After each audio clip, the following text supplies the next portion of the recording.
If you're new here, my name is Allie. I'm a fiance, a student, and a women's coach, and I really enjoy helping women to step into their new form and pursue the lives that they were always afraid to. I recently got to 800 subs, and I want to say thank you for choosing to be here. It is so meaningful. It helps to get my message out there, and I just want to help women out because I remember having zero female guidance, and the world taught me a couple things, and I think that other ladies can learn them without getting their behind kicked. How'd that taste? Nice. I think we can do some good work here. To the men in the comment section, as women start to move into this space, be mindful of how you socialize with them, because the idea is to be a part of the solution and not part of the problem.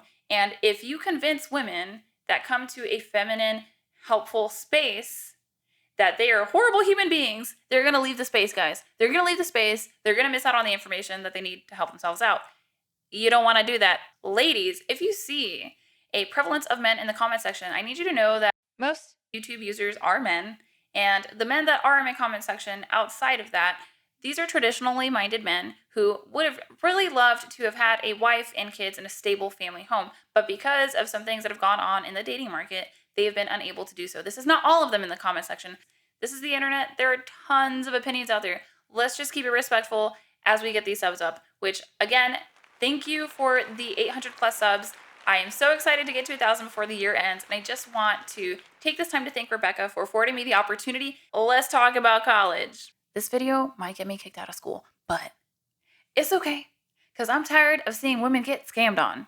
Okay, things I wish I knew. First two are going to be subsidized and unsubsidized student loans. Ladies, a subsidized student loan, the government pays your interest rate. An unsubsidized student loan, the government does not and you do.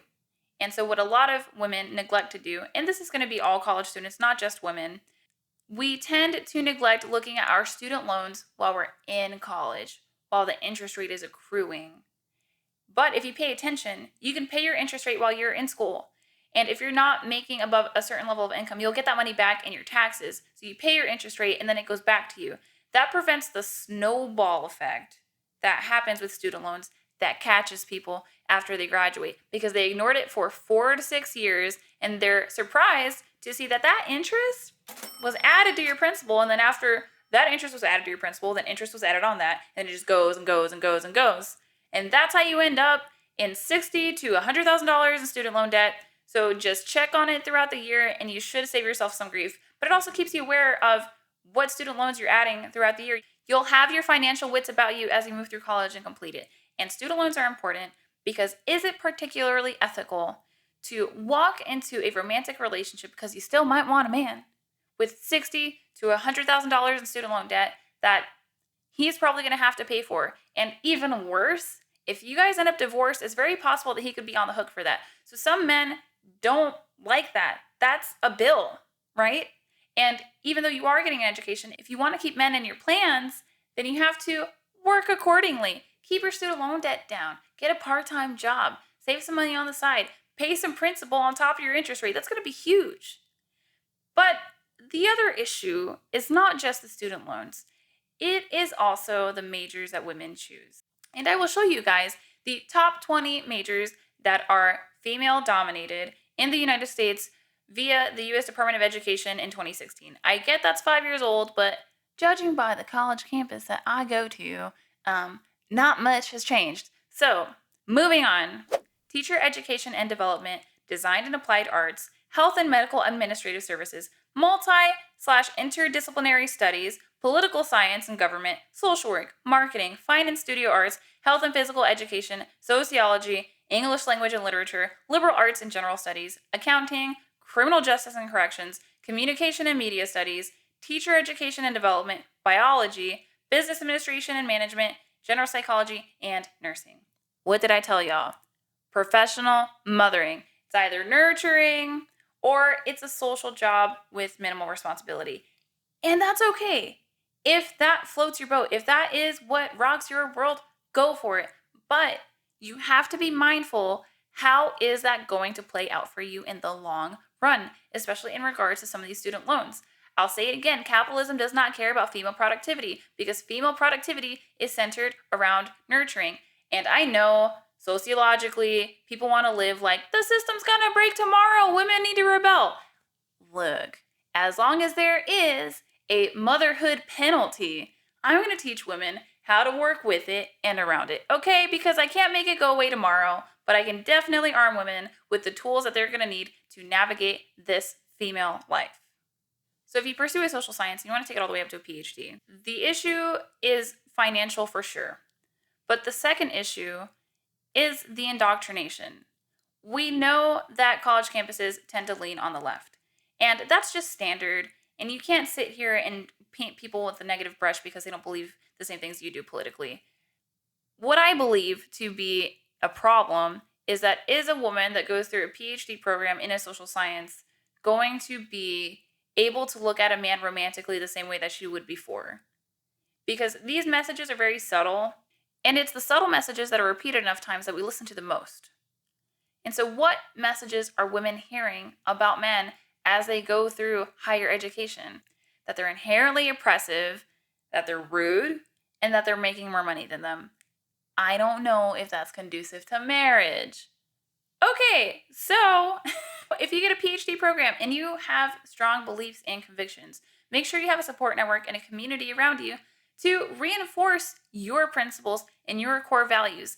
And also remember, it's okay for your core principles and values to change as you mature in life. That happens all the time. Who a woman is when she's 20 does not always end up being who she is at 30. Change is good, change is welcome, as long as it is helping you to pursue your goals. Now, if you are uncomfortable with how much social science degrees make in the job market, there's an option for you. It is called STEM. Science, technology, engineering, and math. If you want something that you want to be able to bet more money on that's going to pay, go for that. And I'll tell you something. There are a lot of scholarships out there for women that want to pursue STEM. Why? Because we're not going. I know they say that women are oppressed and we don't have access to the same education, and because we're told that we're bad at math, that's why we're not doing it. I don't think that's true in the West. I think we're not pursuing STEM because we don't want to. It's not illegal, it's easy access, and there's tons of scholarships out there. That means, though, if you want to, sis, you totally can, and it's probably going to be in your benefit. So get on it sooner rather than later. The other thing that people don't talk about enough is that college may or may not be a dying model. You don't have to go to college to be successful. A lot of our mothers lived in scarcity and didn't have the same financial opportunities that we do. But guess what? Feminism worked, okay? And so we do have the opportunity to get an education. Now, I don't know what we're still fighting. I think we have everything we need, but I digress. Women can go to a trade and walk out with less debt and make $60,000 a year. For example, being a dental hygienist. And that also gives women access to men that they might want to date. A lot of women meet their husbands at work. Don't let your girlfriends lie to you.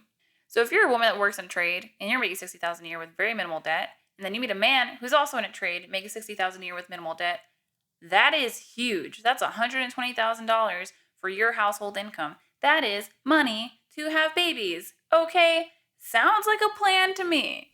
Now, if you did get a college degree and it didn't turn out to be your passion, that's okay. See how you can market your degree for off-label use. For example, I see a lot of women get a degree in creative writing or English, and they turn that into a selling point with publishers. You can get a degree in horticulture and open up your own landscaping business. You can get a degree in psychology and take on being a life coach. There's a couple of things that you can do. Off-label use. You just have to learn how to market yourself and use that social capital. It's possible.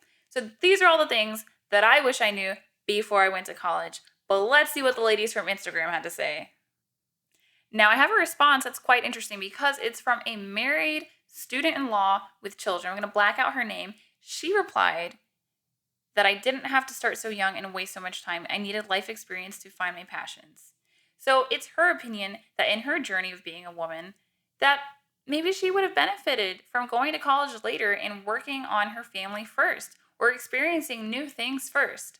I had another woman reply, how much of a scam it was. A mother and a published author writes, not to go. I see you. Finding the right crowd. Surviving being conservative.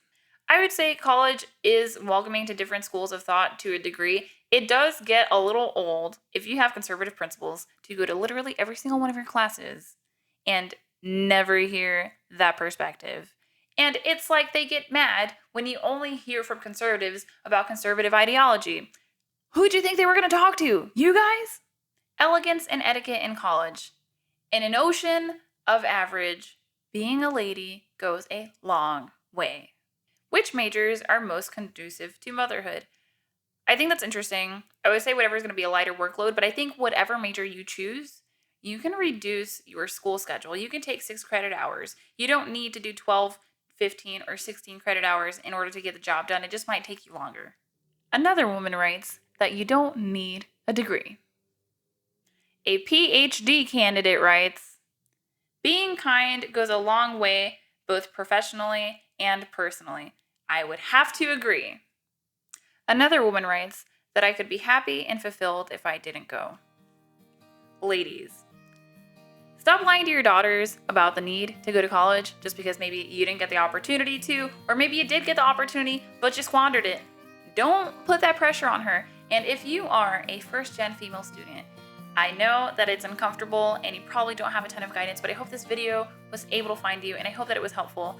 If you need any further insights on college and how that actually plays out for women, talk to your girlfriends who are in school, out of school, who went to college, didn't go to college, and ask them what they wish they knew or how they would have changed it if they could go back. And just learn from that. A wise woman learns from another woman's mistakes. That's all I got for you guys. Thanks for the 800 subs. Bye!